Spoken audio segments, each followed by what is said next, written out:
আসসালামু আলাইকুম। আজকের উপন্যাস পরিযান লিখেছেন ঈশিতা রহমান সানজিদা। পর্ব ৩। নাঈম নিজের ঘরের বারান্দায় বসে বসে নিজের জুতো পরিষ্কার করছিল। আসার সময় কাদা লেগে গেছে। হঠাৎ কারো পায়ের শব্দে উঠানের দিকে তাকালো। দুজন মেয়ে দৌড়ে চলে গেল। তার মধ্যে একজনকে নাঈম চেনে। সে হলো কুসুম, এই বাড়ির কাজের মেয়ে। কিন্তু দ্বিতীয় জনকে সে চিনল না। ওড়নাটা বোরখার নেকাবের ন্যায় পড়ে আছে বিধায় মুখটা দেখতে পারল না সে। মেঝেতে তাকিয়ে এক দৃষ্টিতে পরীর পায়ের ছাপ আর শাপলার পাপড়িগুলো দেখতে লাগলো। বেশিক্ষণ স্থায়ী হলো না সে পায়ের ছাপ। বৃষ্টির পানিতে ধুয়ে মুছে গেল। নাঈম বসা থেকে উঠে দাঁড়ালো, তারপর নিজ ঘরে চলে গেল। বৈঠক ঘর পেরিয়ে মহিলা অন্দরে ঢুকতেই বৃষ্টির তোড় যেন বাড়ল। বড় উঠোন পেরিয়ে খোলা বারান্দায় আস্তে আস্তে ভিজে গেছে পরী। হাতের শাপলাগুলো মেঝেতে রেখে হাত পা ঝাড়ল সে। কুসুম ততক্ষণে রান্নাঘরে চলে গেছে। বাড়িতে মেহমান এসেছে, রান্না করতে হবে তো। ভেজা জামা কাপড় ছাড়বে বলে পরী আবার দৌড় দিল। ধূপধাপ শব্দ এলো পরীর পায়ের, কিন্তু পরক্ষণেই থেমে গেল সে, নিজের ঘরে অচেনা গন্ধ পেয়ে। রুমি বিছানায় গা এলিয়ে দিয়ে ঘুমিয়ে পড়েছে। পালক আর মিষ্টি ব্যাগ খুলে কিছু খোঁজায় ব্যস্ত। কারো আগমনের আভাসে দুজনেই ঘাড় ঘুরিয়ে তাকালো। পরীকে দেখে চিনল না ওরা। পরী নিজ কক্ষে প্রবেশ করতে করতে বলল, কারা আপনারা? আমার ঘরে কি করেন? ওরা দুজনেই থতমত খেয়ে গেল। কার ঘরে মালা ওদের রেখে গিয়েছে ওরা তা জানে না। যেখানে ওদের থাকতে দেওয়া হয়েছে ওরা সেখানেই থাকছে। পরী আরেকটু কাছে এসে দাঁড়িয়ে আবার একই প্রশ্ন করতেই মিষ্টি জবাব দিল, আমরা শহর থেকে এসেছি। এই গ্রামের জমিদারের গিন্নি মানে মালা বেগম আমাদের এই ঘরে থাকতে বলেছেন। সঙ্গে সঙ্গে পরীর রাগ আসমান ছুঁয়ে গেল। যেখানে নিজের জিনিসপত্রে কারো হস্তক্ষেপ সে পছন্দ করে না, সেখানে একই ঘরে এই মেয়েদের নিয়ে থাকতে হবে কিভাবে? সাথে সাথেই পরী গলা ফাটিয়ে মালাকে ডাকতে শুরু করে দিল, আম্মা, আম্মা, আম্মা যান, একটু এদিকে আহেন। কিন্তু মালার পরিবর্তে ঘরে এসে হাজির হলো আবেরজান বেগম। লাঠিতে ভর দিয়ে এসে তিনি বললেন, মাইয়া মানুষ এত গলা বাজাস কেন? তোরে না না করছি, এত চিল্লাস কেন বারবার? পরী দ্রুত পায়ে দাদির নিকটে গিয়ে দাঁড়িয়ে বলল, আমারে না জানাইয়া আমার ঘরে অন্য মানুষ ঢুকতে দিলা কেন? আবেরজান পান চিবুতে চিবুতে বলল, অহনই তো আইলো ওরা, একটু জিরাইতে দে, তোর মায়ের মেলা কাম এখন, পরে অগরে অন্য ঘরে দিয়াইব। তুই ভিজ্জা গেছস, কাপড় বদলা। লাঠির ভরে চলে গেল আবেরজান। মিষ্টি আর পালক লজ্জায় মাথা নুইয়ে ফেলেছে। প্রথম দিনেই এত বড় অপমান মেনে নিতে পারল না ওরা। মেয়েটা কিভাবে সামনাসামনি কথাগুলা বলে ফেলল। রুমি এতক্ষণ ঘুমাচ্ছিল। পরীর চিল্লানোর ফলে ধরফরিয়ে উঠে সে। পরবর্তী কথাগুলো ওর কানে যেতেই লজ্জাবোধে মাথা নিচু করে ফেলে। এখন ওদের মনে হচ্ছে এই গ্রামে আসাটাই ভুল হয়েছে ওদের। পরী কথা না বলে সামনে পা বাড়ালো। কাঠের সাথে লাগানো আয়নার সামনে গিয়ে দাঁড়ালো। অনেকটা দেখতে ড্রেসিং টেবিলের মতো। তার সামনে কয়েকটা কৌটা আর কতগুলো রং বেরঙের ফিতা। এতক্ষণ ধরে মুখে ওড়না বাঁধা থাকলেও এখন সেটা সে একটানে খুলে ফেলেছে। তারপর চুল থেকে ফিতার বাঁধন খুলতে ব্যস্ত হলো।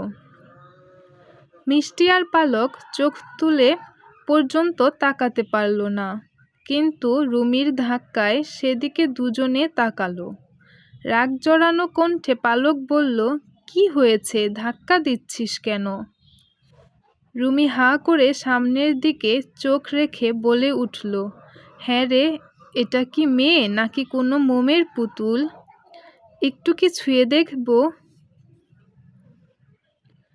রুমির কথার মানে ওরা দুজনেই বুঝতে পারল না। রুমির দৃষ্টি অনুসরণ করে সামনে তাকাতেই ওদের দৃষ্টি স্থির হলো সামনের আয়নাতে। আয়নার প্রতিবিম্বে যেন একটা পরীর আগমন ঘটেছে। পুরো পুতুলের মতোই লাগছে সামনে দাঁড়িয়ে থাকা মেয়েটিকে। গায়ের রংটা উজ্জ্বল ফর্সা, তার ওপর পানির ফোঁটাগুলো চিকচিক করছে। এই প্রথম মেয়ে হয়ে কোনো মেয়ের উপর চোখ আটকে গেছে ওদের। ঘর থেকে কিছুতেই বের হতে পারছে না ওরা। চুল থেকে বেগুনি রঙের ফিতা দুটি খুলে রেখে ওড়না হাতে পিছনে ঘুরতেই তিনজন যুবতীকে হাঁ করে তাকিয়ে থাকতে দেখে পরী কপাল কুঁচকালো, তবে কিছু বলল না। কাঠের তৈরি আলমারি থেকে নিজের কাপড় বের করে ঘর থেকে বের হতে নিলে পালকের ডাকে থমকে দাঁড়ায় পরী। পালক জিজ্ঞেস করে বসে, নাম কি তোমার? পরী পেছনে না ফিরেই উত্তর দিল, পরী। অতঃপর ঘর ছেড়ে বের হয়ে গেল। এবার ওদের কাছে সব পানির মতো পরিষ্কার হয়ে গেল। এই মেয়ের কথাই বিন্দু আর সম্পান বলাবলি করছিল।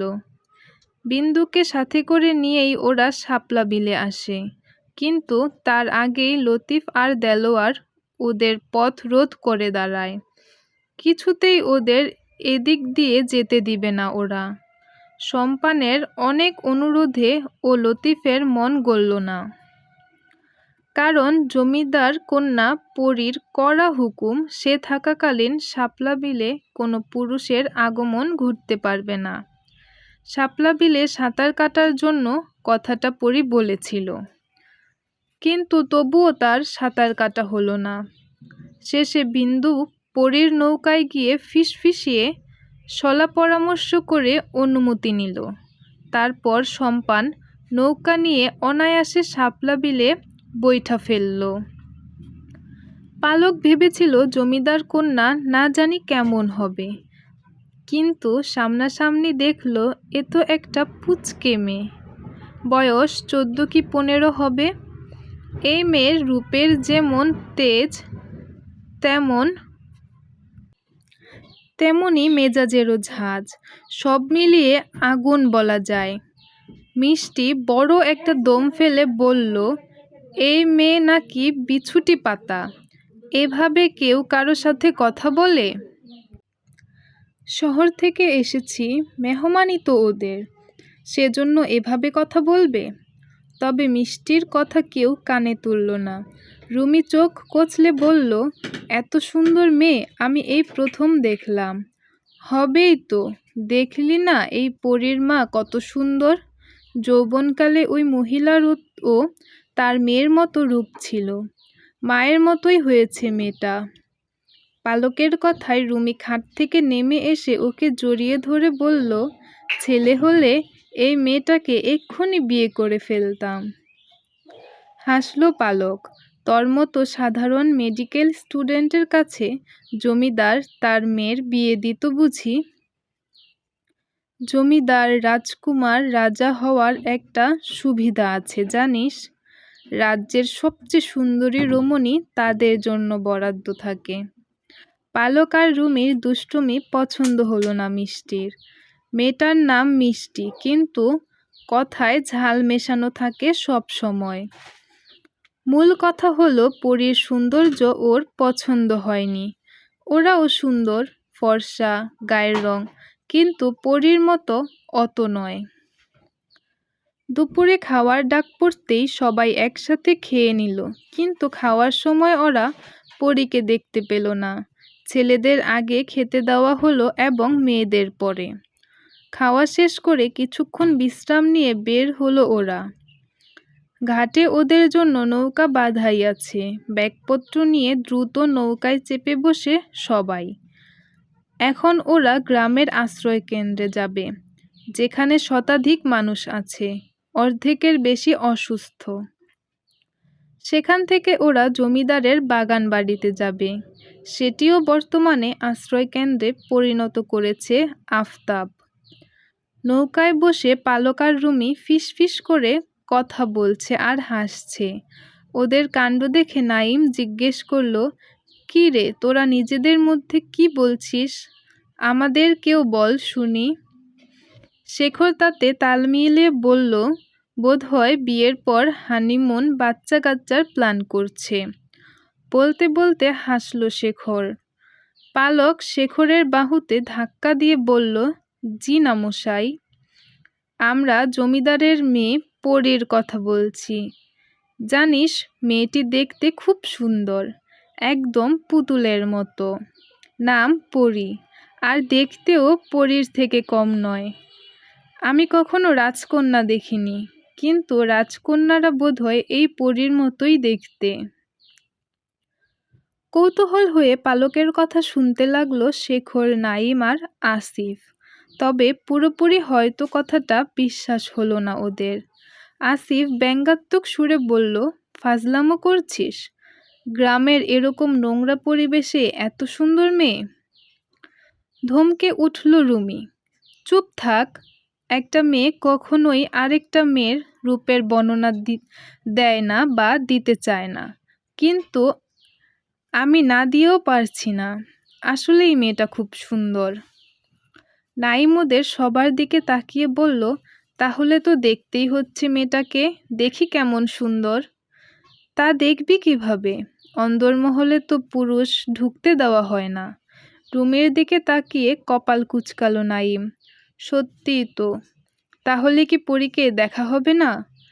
যদি পরী বাইরে আসে তাহলে দেখব। পালক ভেংচি কাটল নাঈমের দিকে তাকিয়ে বলল, অত সোজা না বাবু। ওই মেয়ে বাইরে বের হয় কিভাবে দেখনি? আজকে শাপলা বিলে তো নৌকায় ওই পরীই ছিল। বাবা, কত জোর করে আমরা আসতে পারলাম। নাঈমের মুখে চিন্তার রেশ দেখা গেল। পালক আর রুমি যেভাবে মেয়েটার বর্ণনা দিল, একবার না দেখা পর্যন্ত ও ক্ষান্ত হবে না। শেখর দুষ্টু হাসি দিয়ে বলল, তাহলে আমরা রাতে চুরি করে অন্দরমহলে ঢুকবো, কি বলিস তোরা? আমি কিন্তু পরীকে না দেখে শহরে ফিরছি না। শেখরের কথায় সবাই হাসল, শুধু মিষ্টি বাদে। ও ছইয়ের বাইরে বের হয়ে চারপাশ দেখছে। নাঈম শেখরের কথা ভেবে দেখল মন্দ না। সে বলল, তাহলে আজ রাতেই মিশনে নেমে পড়া যাক, কি বল? এবার আসিফ ও সায় দিল। ও দেখতে চায় কেমন সুন্দর মেয়ে। পালক ওদের কথা শুনে মাথা নেড়ে বলল, পাগল তোরা সব, ধরা খেলেই বুঝবি। জমিদার মশাই তোদের গর্দান নিবে দেখিস। আহারে, এসেছি 6 জন, যেতে হবে 3 জন। কথাটা আফসোসের সুরে বলল পালক। নাঈম বলল, আমরা ধরা খেলে তোদের নাম বলবো, তোরাই তো লোভ দেখালি। মেয়েটা এত সুন্দর, গর্দান গেলে সবার যাবে।